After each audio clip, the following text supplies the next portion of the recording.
On this channel, we break down a variety of stories. We cover people, we expose things in the industry. Sometimes it's the Free Britney movement. Sometimes it's Dan Schneider and Nickelodeon. Sometimes it's like a little bit lighthearted, and sometimes it's really dark and disturbing. And you know, through my experience being a YouTuber, I've come across certain obstacles, especially when it comes to legal threats. And I've been really open to you guys about who have tried to threaten me, the cease and desist letters I've been sent. I've come onto this channel and I've shared them with you guys because I want to expose the tactics that some of these people use to cover up problematic things. Like, for instance, that documentary on Netflix, the dance cult one. I made a video about that a few years ago and I got a cease and desist letter from it. And I will be sharing that soon on my channel and showing you guys how they stopped me from exposing them. And then it took Netflix to really get the job done. Sometimes these cease and desist letters, they're scary. I've never actually been sued before, knock on wood, but I've been sent my fair share of cease and desist letters. And luckily I have a great lawyer who has my back. So anytime anyone tries to come after me, I go to my lawyer and we talk through everything, because essentially I never want to slander anyone, defame anyone, put out fake news. That's not my purpose. That's not what I need to do. I don't have to do that to go and make a name for myself, to investigate a story. If there's no story, I move on. So I can take ownership when I've done something wrong, and I've apologized to you guys before. I've had to remove videos because maybe something was wrong, but I typically stand up for every single thing I do. This brings me to today's video, where I want to share another example of a star using their power and their legal abilities, or maybe lack of abilities in this instance, to try to silence me. There are other creators who are smaller than me who are exposing really important things who are silenced, and then they're scared. They don't know what to do. So I hope that this is an example that someone could use maybe in the future when they get sent a fake cease and desist letter or a fake email or even a legit one, but realizing their rights. Because me out here creating a video talking about published information, factual information, is not defamation. Like my friend BJ from That Surprise Witness says, facts aren't defamation. So let's talk about how I made a video about Angelina from the Jersey Shore, and it seems like she has sent me a fake cease and desist letter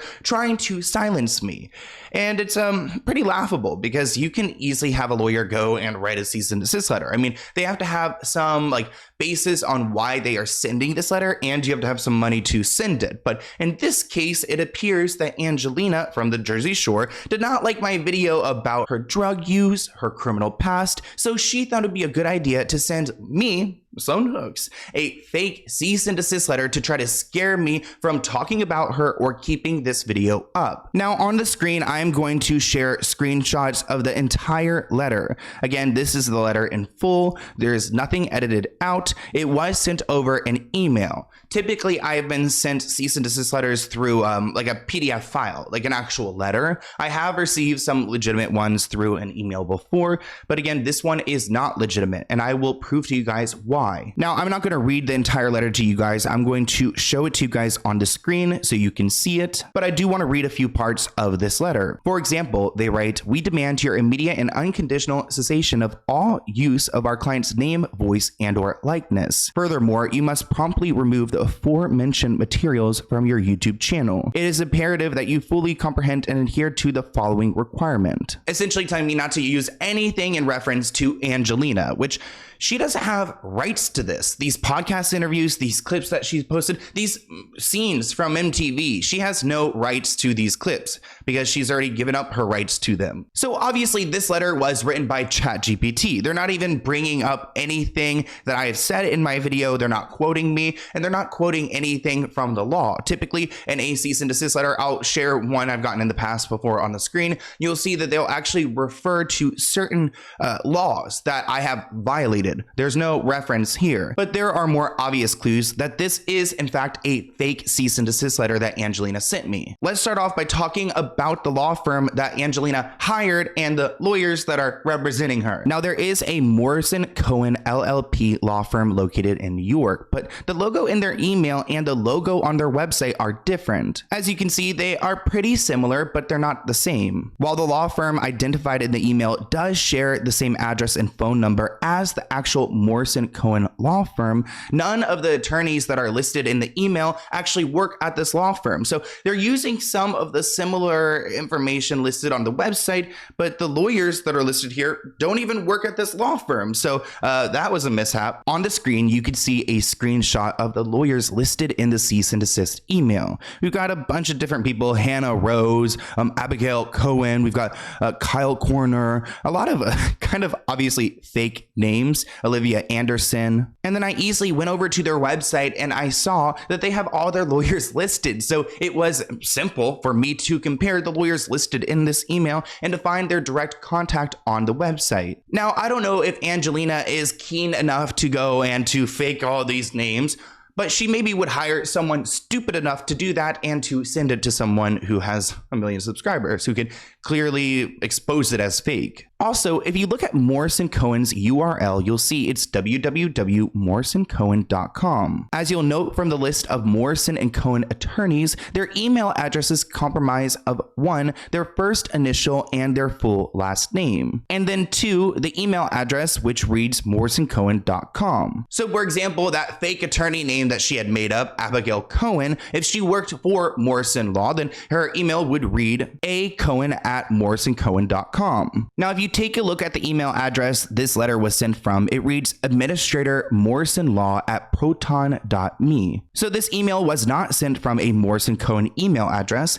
The fake email address provided is not a working website, and actually it leads to a website that reads Palm Springs Criminal Defense Attorney. So it's not a real email address. It's coming from Proton, which we'll break down in a moment. And when we do try to lead to a website using this email address, it goes to something that's in Palm Beach, which is not even near New York City. Maybe this is a housing website for like a fake defense attorney that like you could pay to send these kind of emails for. That would be my only guess. I mean, when it comes to Angelina, she doesn't seem like the brightest, in my opinion, when it comes to legalities. I mean, there's a clip I found where Angelina is speaking about a previous prenup that she had been a part of, and you could tell that she doesn't really understand the law. A prenup is not ironclad. Did you have a prenup? I did, but him and his mom disposed of it.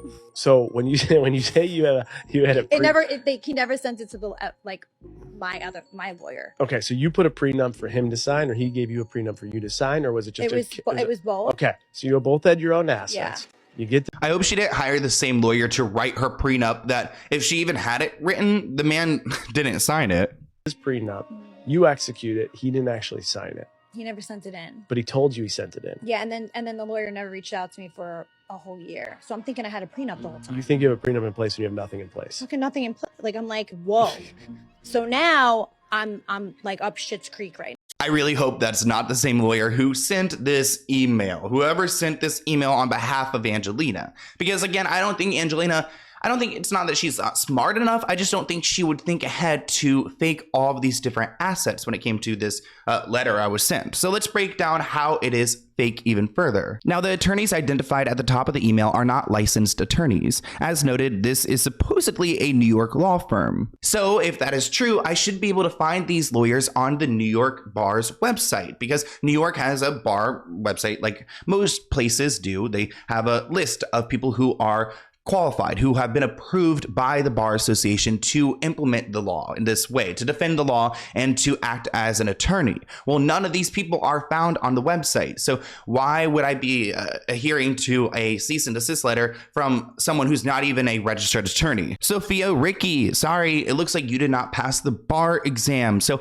I cannot accept your cease and desist letter on Angelina's behalf. Same goes for Leonardo. Alessandro, again, I am sorry, I'm not listening to you. And so is every other fake lawyer who's listed in this email. It really does seem like ChatGPT was responsible for this. Remember that email was sent by an administrator, Morrison Law Administrator? I've never received a cease and desist letter like that. It's typically sent by an attorney. When a cease and desist letter is sent by a non-attorney, it could constitute the misdemeanor of an unauthorized practice of law. There's actually a law in New York that if you were to send a cease and desist letter without a lawyer representing it, then you are are breaking the law. So if this law firm, Morrison and Cohen, actually sent this, then they could be in trouble for how they delivered it. Secondly, cease and desist letters include a contact, a point of contact, an attorney for me to go and figure this out with. But of course, Angelina's attorney isn't present. Now, I don't know who sent this. I don't know if it was Angelina, if she hired someone, or what's going on here.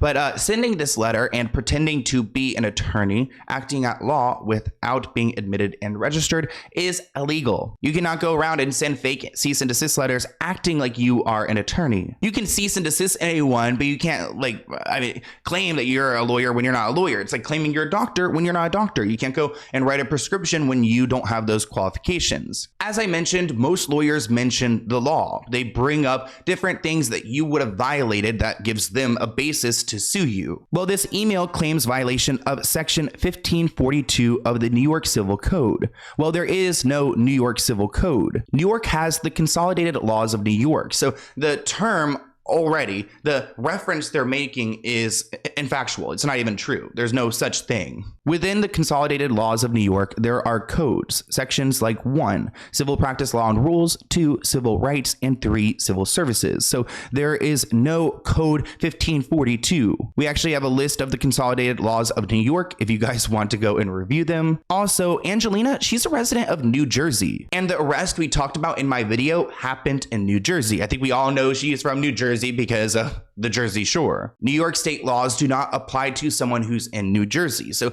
maybe she thought it was a good move to have a fancy New York lawyer represent or at least appear as such. But really there's no legal basis because it's out of your state. You need to do it in New Jersey if you want to be represented by someone who you feel like your rights were violated or the laws were broken while you were living in New Jersey. Well, you have to have someone in New Jersey reach out to me in California. Actually, if you did a Google search right now of section 1542 of the New York Civil Code, you'll see there are articles regarding real estate and land use. So this might not be a made-up law, but it's made up here. I mean, it's literally about residents and restrictions and land.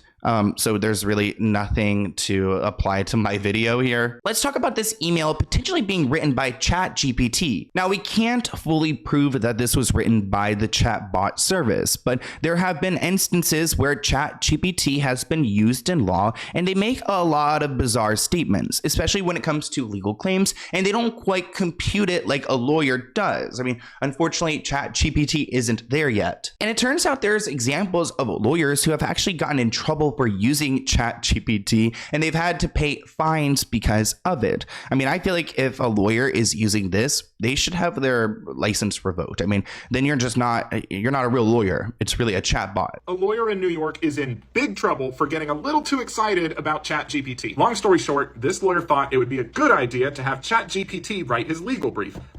Didn't go so well, because it turns out ChatGPT only mimics legal research. It doesn't actually do legal research. Moving on, it was in consultation with the generative artificial intelligence website ChatGPT that your affiant did locate and cite the following cases, which the court found to be non-existent. If you don't know this, lawyers are officers of the court, and everything we submit is done under oath. So basically, this lawyer promised these cases were real, they are not real, and now he's in big trouble. Now let's talk about the idea of defamation, because let's say Angelina wanted to make a case here. She probably could really only go to defamation, which I'm only talking about things that have been published already. Now the email claims that my video constitutes defamation because it contains injurious statements concerning Angelina and her affiliated entities. Now a proper cease and desist letter should identify what is false about my statements. For a lawsuit, identifying the alleged defamatory statement is required. Here there is no statement that has been identified as defamatory, so you can't even give me the reason why you are sending a cease and desist letter. You're just saying I defamed you. Well, which part? Give me the timestamp. Now, defamation is only mentioned once in this email, which is really surprising. The email seems to primarily focus on the use of Angelina's name, voice, and likeness, violating her well-established rights of publicity and privacy, which is very odd. In the state of New Jersey, using your voice, your name, your likeness is not a publicity violation. Additionally, this email contains an odd statement, writing, "These statements, at the very least, constitute grounds for defamation, thereby infringing upon Angelina's well-established rights of publicity and privacy. Now, the right of publicity and privacy are distinct legal claims from defamation. The email claims that defamation is a violation of the right of publicity and privacy, which does not make sense. It's nonsensical. Literally, it does not compute. No lawyer could configure this. My lawyer is like getting a headache trying to figure out like who could have done this. Well, ChatGPT. The email also states that I used Angelina's name, likeness, and identity for advertising, marketing, or promoting, endorsing various products or services. Now, there was no sponsorship in that video, nor did I use her as a person to sell something. Even if there was a sponsorship, it has nothing to do with her. Maybe that statement would make sense if my video was about self-tanner. And I was like, if you want to be tan like Angelina, use my self-tanner because she uses it. But again, that's far from what I did. I don't use that self-tanner. Actually, this is all natural tan. All natural tan. I need to button up one more. I need to show some respect in this video. Like, she needs to show some respect. Sending me this fake email. I'm sure she'll send me a real lawyer email after this, and then we'll have our lawyers really hash it out. Now, in this email, they also assert a violation of the Lanham Act. I never heard of this act before, so I did my research. The Lanham Act is a federal trademark statute. Additionally, unfair competition and deceptive trade practices are generally trademark or false advertising claims. These claims only apply when using a trademark to sell a certain product or service, or to provide a false impersonation of an association or sponsorship. As I mentioned, I never used Angelina's name or likeness to do anything like this, so there's no way I could have violated that law. The irony is that if this was not in fact sent by Morrison and Cohen Law, which I don't believe it was probably sent by Angelina or instructed to be sent by Angelina, she actually violated this law herself. She violated the trademark statute by saying that this law firm sent this email when they in fact didn't, using the branding and the trademark of this firm, which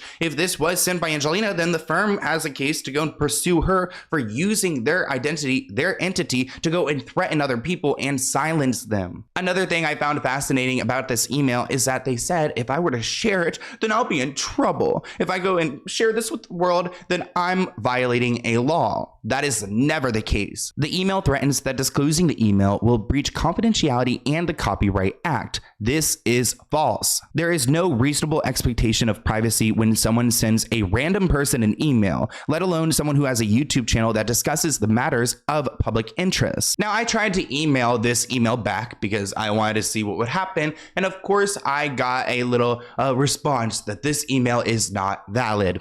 Surprise, surprise. The email was sent by Administrator Morrison Law at Proton.me. Well, Proton is an email service used by criminals and hackers because it's extremely difficult to subpoena information about account users. So a lot of times journalists, people who are criminals, like anyone who's trying to protect email or their identity, they will use Proton because you can fake it on there. There's also a discrepancy in the email address. In the email, it states the email was sent by CEASE-AND-DESIST administrator at morrisonlaw.com. As noted above, it was not sent by Cease-and-Desist administrator at Morrison Law. It was sent by Administrator Morrison Law at Proton. Now, Proton Mail was founded in Switzerland, and they have a headquarters there where they keep this company alive, and it does cause a lot of problems for people in the US, other governments, anyone who wants to leak information and share it and to hide their communications, which I think is sketchy. They go through Proton. Now, there's a good chance that this email is a masked email. In 2022, Proton Mail acquired Simple Login, a company based in Paris that provides masked email addresses. So essentially, they bought this company to incorporate with their company to help people then hide their emails or maybe create fake email addresses. I found a clip of someone explaining why you would use Proton Mail. In this clip, she explains that it's to hide your purchase history so that they can't get any information about you. So it does come in handy for people who have something to hide. One of the easiest ways to track you online is through your email address. So if you're, say, buying abortion medication online and you don't want that to be tracked, you need to set up a specific email address that you're going to use just for that purchase. I recommend something that's encrypted and anonymous. Proton Mail is a great option. It's free, it's secure. So set up your email address, use it just for that purchase and communications about it, and you never have to touch it again. Don't link it to any of your other email addresses, and that'll give you a lot of protection from many types of digital tracking. I hope you guys enjoyed this video. Angelina has reacted to my video. I was considering reacting to it in this video, but I don't want her to go and like try to privacy claim or to like file something within that video. So I'm not going to include her reaction. Her reaction was mid. I mean, if it was really damning, I would include it, but she kind of just laughs it off. You can tell she's a little bit bothered because she's on live watching my video. But it's interesting because Angelina's actually, and I'll have my editor include a screenshot here. Angelina's messaged me before on Instagram. She reached out and said like, hey, one time.